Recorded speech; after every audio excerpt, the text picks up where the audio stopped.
Dans ce dossier, la ville de Saint-Étienne recrute des agents recenseurs pour faire le recensement. Et ce dossier pose quand même une grave question. Le recensement est un moment fort de la vie démocratique. Y participer est un acte civique. Grâce à ces chiffres, on a une image fidèle de la population, de sa répartition locale.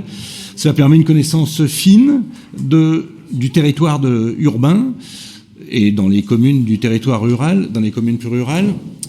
Le recensement, c'est nécessaire à la gestion des services publics et à l'aménagement du territoire. Mais je fais partie des personnes qui appellent à ne pas répondre à une nouvelle question qui vient d'être introduite cette année. C'est la question sur le pays de naissance des parents.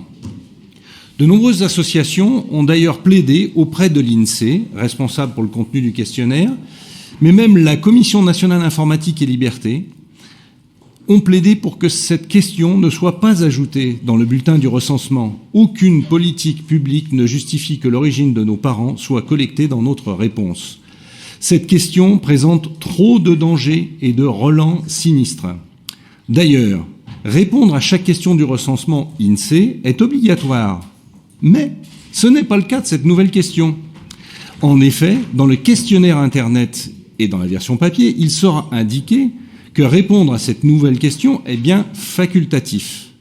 Il n'y a donc aucune obligation d'y répondre. De nombreuses associations, des organisations de défense des droits de l'homme appellent ce mouvement général de refus.